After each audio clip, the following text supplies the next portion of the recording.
अस्सलाम वालेकुम दोस्तों। जैसा कि आप जानते हैं कि सिंध पब्लिक सर्विस कमीशन को लेकर सिंध के नौजवान बहुत परेशान हैं।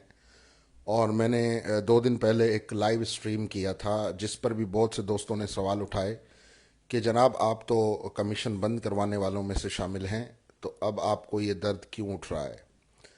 तो इसलिए मैंने सोचा कि ये भी क्लियर हो जाए और असल जो वजूहात हैं वो भी आपके सामने लाऊं। देखें, करप्शन का जो मसला है सिंध पब्लिक सर्विस कमीशन का, अगर करप्शन की खबरों पर नोटिस होता, जो कि किसी हद तक तो हुआ है, लेकिन अगर करप्शन की खबरों पर नोटिस होता तो फिर उन अफराद के खिलाफ कार्रवाई होती जिन अफराद के ऊपर ये इल्ज़ाम था कि ये लोग इस करप्शन में या नौकरियां बेचने में मुलविस हैं। उन अफराद के खिलाफ कोई कार्रवाई नहीं हुई, उनकी तनख्वाह उनकी मराहत आज भी जारी हैं, सिर्फ कमीशन सस्पेंड है और वो अपना काम नहीं कर सकते। पहली बात। दूसरी बात यह है कि बहुत से नौजवानों ने हमें अपना दुश्मन समझा कि जी आप सिंध पब्लिक सर्विस कमीशन के हवाले से इतना प्रोपेगेंडा कर रहे हैं कि ये कमीशन बंद हो गया और आपकी वजह से बंद हो गया। ऐसा बिल्कुल भी नहीं है।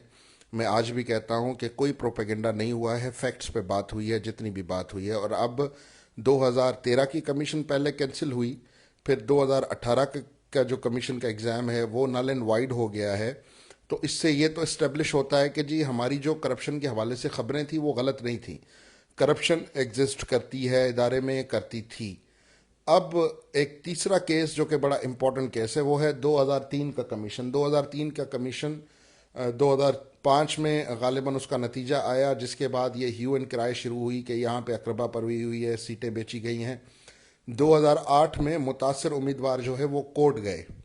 तब से वो केस कोर्ट में चल रहा था, जिसका फैसला पिछले साल आया और ये कहा गया कि सिंध का जो services and general administration department है वो इस मामले पर जो है वो अपनी एक कमेटी बनाए और वो कमेटी फैसला करे कि इस पे आगे क्या करना है। अब वो मामला फिर 1 साल हो गया, नहीं हुआ, कंटेम्प्ट में गया। अभी फिर ये हुआ है कि जी जो कमेटी ने जो रिपोर्ट बनाई है, जो कि आगे भेजी गई है रिपोर्ट, उसमें ये कहा गया है कि जी चूंकि ये मामला पुराना है, उस वक्त कमीशन के जो लोग थे वो रिटायर हो गए हैं। उस वक्त जो अपना क्या कहते हैं जो चेयरमैन थे कुछ रिटायर हो गए, कुछ मर गए। तो अब लिहाजा अब ये है कि अब इस पे हमें जो है वो और मज़ीद कमेटी बनाने की ज़रूरत है। हम कमेटी बनाते हैं, फिर देखते हैं। मसला ये है कि अगर 2003 का कमीशन नल एंड वाइड हो जाता इसी तरह, तो शायद फिर सिंध हुकूमत उस वक्त जो है वो संभल जाती 2008 में कि जी ये, क्योंकि ये पिछले दौर का कमीशन था, पिछले दौर में कोर्ट ने इनको रिलीफ दिया, जो पिछली हुकूमत थी पीपल्स पार्टी से पहले की, उनको रिलीफ दिया। लेकिन फिर उन्हीं लोगों को कंटिन्यू करवाया पीपल्स पार्टी की गवर्नमेंट ने, और उसमें बहुत सी जो है वो पॉलिटिकल हायरिंग्स हुई थी, लोगों की हुई थी, लोगों ने पैसा चलाया था। अब एक केस जिस पे सुप्रीम कोर्ट तक बात गई और सुप्रीम कोर्ट ने इनको कहा कि जी आप जाएं और ख़ुद फैसला करें कि इसका क्या करना है, और जो मुतासरीन हैं उनको आप एडजस्ट करें। अब उसमें बहुत से मुतासरीन ऐसे थे जो बाद में कॉम्पिटिटिव एग्जाम्स में अपीयर हुए, बहुत से लोग पास हुए, वो आज अच्छे ओहदों पर बैठे हैं, वो उनको जॉब तो मिल गई। लेकिन असल बात क्या थी, असल झगड़ा ये था कि जी ये जो नाइंसाफ़ी हुई है इसको रुकना चाहिए। ये वहाँ नहीं रुकी, उसके बाद के कमीशंस में नहीं रुकी।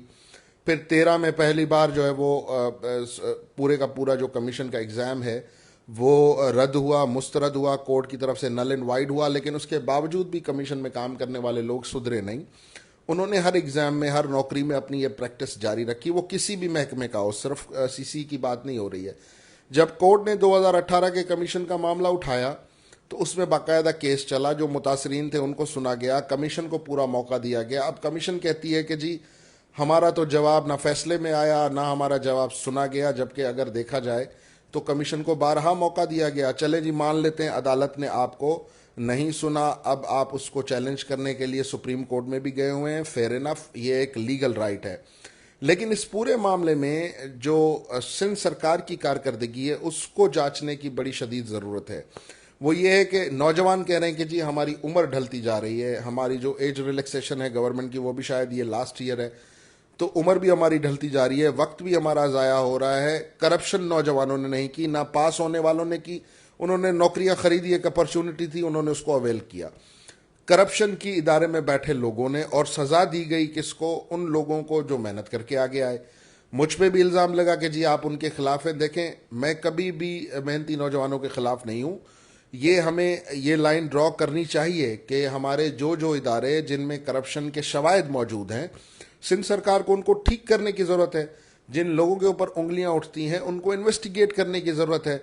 आप उठाकर उस इदारे को बंद करवा दे, ये भी एक नाजायज़ी है और इस पर भी बात करनी चाहिए। और जो दोस्त उस वक्त इस सुप्रीम हाई कोर्ट के फैसले को पसंद नहीं कर रहे थे और चिल्ला रहे थे कि ये जुल्म हो गया, ये एमक्यूएम की पॉलिसी पे अमल पैरा हो गए लोग, शौकत जरदारी जैसे लोग एमक्यूएम का एजेंडा चला रहे, तो तब तो भाई चलो ठीक है, आपकी मुखालिफत थी हमारे साथ, आपने उस फैसले को तस्लीम नहीं किया, जो कि मैं कहता हूं इन प्रिंसिपल एक गलत फैसला था। लेकिन आज आप क्यों खामोश है? 2 महीने होने को है, कमीशन बंद है, लोग परेशान हैं, जिन्होंने करोड़ों रुपए हवाले से, जिन्होंने करोड़ों रुपए जमा करवाए हुए हैं एडमिशन स्लिप्स के हवाले से। आप उनकी परेशानी को क्यों नहीं समझ रहे? आप उस पर क्यों खामोश हैं? आपको सवाल उठाना चाहिए, आपको इस पर बात करनी चाहिए, आपको इस पर कैंपेनिंग करनी चाहिए कि जी कसूर कमीशन का नहीं था, कसूर जो था ना नौजवानों का था ना एग्ज़ाम का था, ये कसूर प्योरली एडमिनिस्ट्रेशन का कसूर था। और इसकी सज़ा जो है वो एडमिनिस्ट्रेशन को मिलनी चाहिए, ना कि सिंध के नौजवानों को। अगर आपको ये वीडियो पसंद आए तो इसको शेयर करें। बहुत शुक्रिया।